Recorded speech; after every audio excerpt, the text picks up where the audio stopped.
আসসালামু আলাইকুম। মুসলিম বিশ্বসহ আন্তর্জাতিক অঙ্গনে সর্বশেষ খবরে আপনাদের সবাইকে স্বাগত জানাচ্ছি। আপনাদের সাথে আছি আমি মমতাজ শাহিন রুম্পা। শুরুতেই জানিয়ে দিব আপডেটগুলো।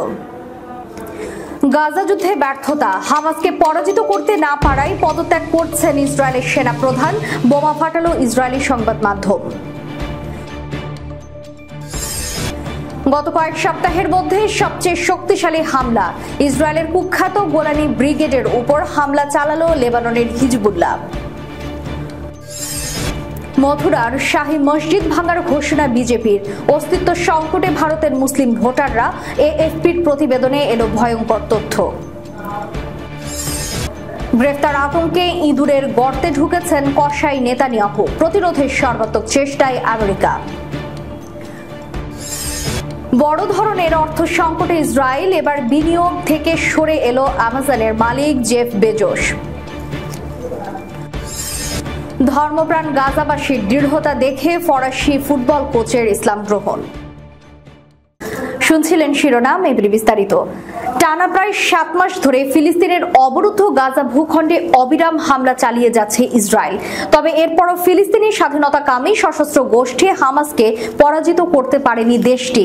গত বছর হামাসের নজিরবিহীন হামলা ঠেকাতে ব্যর্থতার বিষয়েও আছে ক্ষোভ, আলোচনা, সমালোচনা। এমন অবস্থায় ইসরায়েলের সেনাবাহিনী প্রধান হার্জি হালেভি পদত্যাগ করতে পারেন। ইসরায়েলের স্থানীয় সংবাদ মাধ্যম এমন খবরই সামনে এনেছে। শনিবার এক প্রতিবেদনে এই তথ্য জানিয়েছে বার্তা সংস্থা আনাদোলু। প্রতিবেদনে বলা হয়েছে, ইসরায়েলের প্রতিরক্ষা বাহিনীর chief of staff Herzi Halevi কিছুদিনের মধ্যে পদত্যাগ করবেন বলে আশা করা হচ্ছে। স্থানীয় সংবাদ মাধ্যম শনিবার একথা জানিয়েছে। ইসরায়েলের বেসরকারি সম্প্রচারকারী চ্যানেল 12 জানিয়েছে, গত সপ্তাহে দেশটির সামরিক গোয়েন্দা প্রধান মেজর জেনারেল আহরন হালিভার পদত্যাগের পর এটা স্পষ্ট হয়ে গেছে যে 2023 সালের 7 অক্টোবর ফিলিস্তিনি গোষ্ঠী হামাসের হামলার পূর্বাভাস দিতে ব্যর্থ হওয়ার জন্য দায়ী সমস্ত কর্মকর্তাকে ঘরে ফিরে যেতে হবে, চিফ অফ স্টাফ থেকে শুরু করে সবাইকে। এমনকি অনেক অফিসার যুদ্ধ বিষয়ক তদন্তের প্রস্তুতির জন্য আইনি প্রতিনিধিত্ব চেয়েছেন বলেও সংবাদ মাধ্যমটি জানিয়েছে। এর আগে গত সোমবার ইসরায়েলের সামরিক গোয়েন্দা সংস্থার প্রধান মেজর জেনারেল আহরন হালিভা পদত্যাগের ঘোষণা দেন। ফিলিস্তিনি স্বাধীনতাকামী গাজা উপত্যকার ক্ষমতাসীন গোষ্ঠী হামাসের গত 7 অক্টোবর ইসরায়েলে চালানো হামলার ঘটনায় গোয়েন্দা ব্যর্থতার দায় স্বীকার করে পদত্যাগের এই ঘোষণা দেন তিনি। চ্যানেল 12 এর প্রতিবেদনে দাবি করা হয়েছে, আইনি ইঙ্গিত পাওয়ার পর সেনাবাহিনীর চিফ অফ স্টাফের কাছে নিজের পদত্যাগপত্র লিখেছেন মেজর জেনারেল আহরন হালিফা। মূলত তদন্ত কমিটি গঠিত হলে তার সমস্ত বিবৃতিও সেখানে উপস্থাপন করা হবে বলে ধারণা পাওয়ার পরই তিনি পদত্যাগ করেন। ইসরায়েলের বেসরকারি এই সম্প্রচারকারী প্রতিষ্ঠানটি বলছে, অদূর ভবিষ্যতে অবসর নিতে বাধ্য করা হবে এমন কমান্ডারদের মধ্যে আহরন হালিফাই প্রথম। এছাড়া ইসরায়েলের অভ্যন্তরীণ নিরাপত্তা সংস্থা শিন বেটের প্রধান রনেল বার সহ আরো বেশ কয়েকজন অফিসারও এই তালিকায় রয়েছেন। এদিকে নিরাপত্তা ও রাজনৈতিক ব্যবস্থার জন্য সেনাপ্রধান পদে হার্জি হালেভির প্রতিস্থাপনের অর্থ কি হবে তা নিয়ে উদ্বেগ বাড়ছে বলেও চ্যানেল 12 জানিয়েছে। এতে বলা হয়েছে, মেজর জেনারেল ইয়ারন ফ্রিঙ্কেলম্যান এবং মেজর জেনারেল এলিজার টোলেদানো সহ অনেক কমান্ডারকে যাদের একসময় সম্ভাব্য উত্তরসূরি হিসেবে দেখা হয়েছিল, তাদেরকেও এখন ব্যর্থতার অংশ হিসেবে দেখা হচ্ছে। রাজনৈতিক মহল এখন আশা করছে প্রতিরক্ষা মন্ত্রণালয়ের মহাপরিচালক মেজর জেনারেল ইয়ার জামিল হয়তো হালিভের স্থলাভিষিক্ত হবেন। একটি সূত্রের বরাত দিয়ে এই তথ্যটি জানিয়েছে সংবাদ মাধ্যমটি। গত কয়েক সপ্তাহের মধ্যে সবচেয়ে শক্তিশালী হামলা, ইসরায়েলের কুখ্যাত গোলানি ব্রিগেডের উপর হামলা চালালো লেবাননের হিজবুল্লাহ। হিজবুল্লাহ ইসরায়েলের উত্তরাঞ্চল লক্ষ্য করে বড় ধরনের ক্ষেপণাস্ত্র ও ড্রোন হামলা চালিয়েছে। দক্ষিণ লেবাননে ইসরায়েলি বিমান হামলায় হিজবুল্লাহর 2 যোদ্ধা নিহত হওয়ার পর শনিবার এই পাল্টা হামলা চালানো হয়। প্রকাশিত এক বিবৃতিতে হিজবুল্লাহ বলেছে, হায়না বাহিনীর কুখ্যাত গোলানি ব্রিগেডের 51তম ব্যাটালিয়নের একটি জামায়াতের পাশাপাশি অবৈধ বসতি আল-মানারা লক্ষ্য করে এসব হামলা চালানো হয়েছে। হামলায় ব্যবহৃত ড্রোন ও ক্ষেপণাস্ত্রগুলো তাদের লক্ষ্য বস্তুতে আঘাত করেছে বলে বিবৃতিতে জানানো হয়েছে। গত কয়েক সপ্তাহে হিজবুল্লাহ ইসরায়েলের বিরুদ্ধে যেসব হামলা চালিয়েছে, শনিবারের হামলা ছিল সেগুলোর চেয়ে অনেক শক্তিশালী। এর আগে শনিবার সকালে দক্ষিণ লেবাননে ইসরায়েলি বিমান হামলায় 2 হিজবুল্লাহ যোদ্ধা সহ লেবাননের 3 নাগরিক নিহত হন। অযোধ্যায় কয়েক দশক আগে হিন্দু উগ্রবাদীদের দ্বারা ভেঙে ফেলা শতাব্দী প্রাচীন ঐতিহাসিক বাবরি মসজিদের ভিত্তির উপর নির্মিত হয়েছে। অযোধ্যায় মোদীর উদ্বোধনী ভাষণের পর উচ্ছ্বাসিত হিন্দুবাদীরা ঘোষণা করেছিল যে যেভাবে বাবরি মসজিদ ধ্বংস করা হয়েছে সেভাবে আরো মসজিদ ধ্বংস করা হবে, যার ফলাফল স্বাভাবিকভাবেই মথুরার শাহী ঈদগাহের মসজিদের উপর পড়েছে। হিন্দুত্ববাদীরা দাবি করেছে যে এটি তাদের দেবতা কৃষ্ণের জন্মস্থানের উপর নির্মিত হয়েছিল। এখন মথুরা ভারতের অন্যতম স্থান যেখানে হিন্দু মোদীর ক্ষমতাসীন ভারতীয় জনতা পার্টির সমর্থনে হিন্দু জাতীয়তাবাদীরা শতাব্দী প্রাচীন ইসলামিক স্মৃতিস্তম্ভগুলিকে গুড়িয়ে দিয়ে হিন্দু মন্দির প্রতিস্থাপন করার পায়তারা করছে। মোদীর নেতৃত্বে বিজেপি ব্যাপক সংখ্যা গরিষ্ঠতা নিয়ে ভারতের তৃতীয় মেয়াদে ক্ষমতায় আসবে বলে ব্যাপকভাবে ধারণা করা হচ্ছে, যেটির কৃতিত্ব যাবে মোদীর হিন্দু জাতীয়তাবাদী সমর্থকদের দিকে।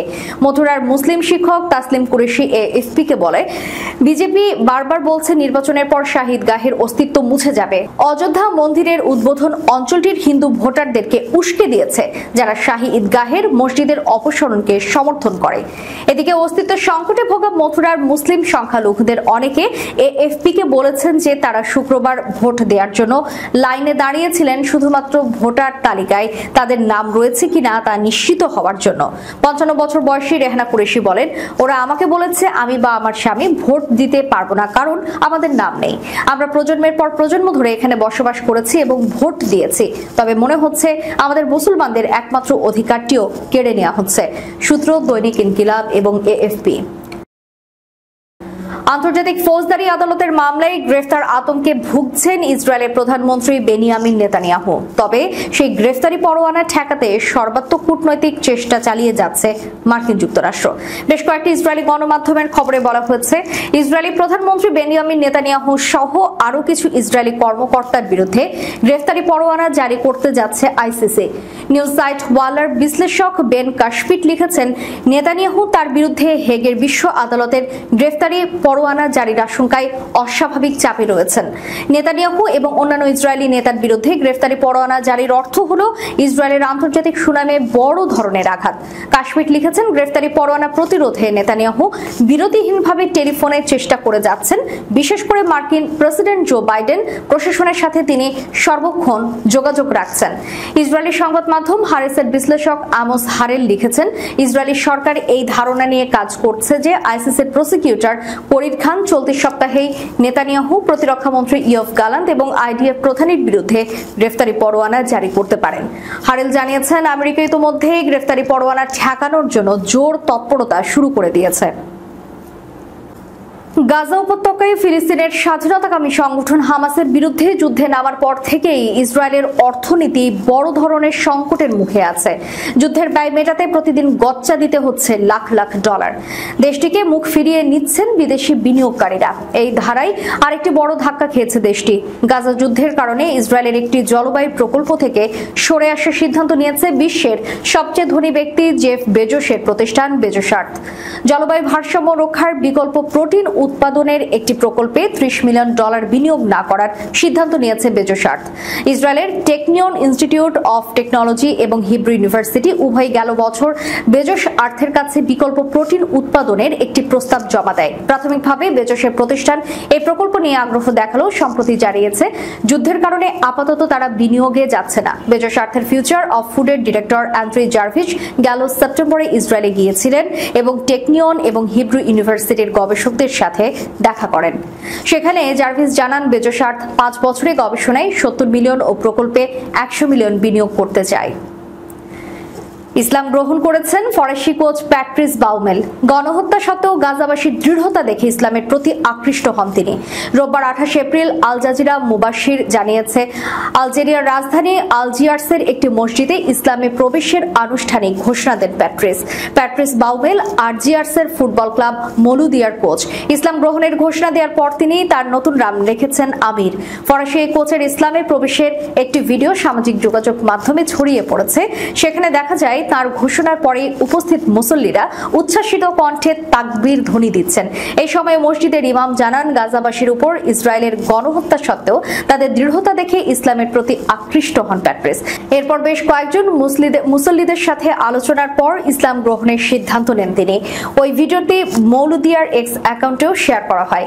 ক্যাপশনে ক্লাবটি লেখে, আলহামদুলিল্লাহ আমির বাউমেল, সত্য ধর্মে আপনাকে স্বাগতম আমির।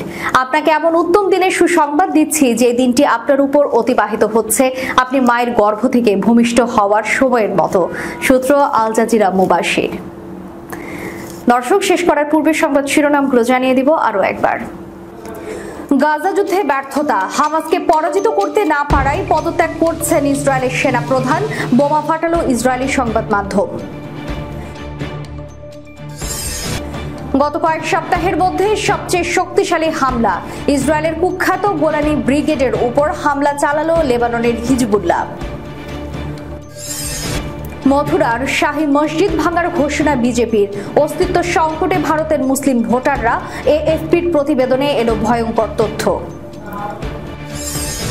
গ্রেফতার আতঙ্কে ইঁদুরের গর্তে ঢুকেছেন কসাই নেতানিয়াহু, প্রতিরোধের সর্বাত্মক চেষ্টায় আমেরিকা।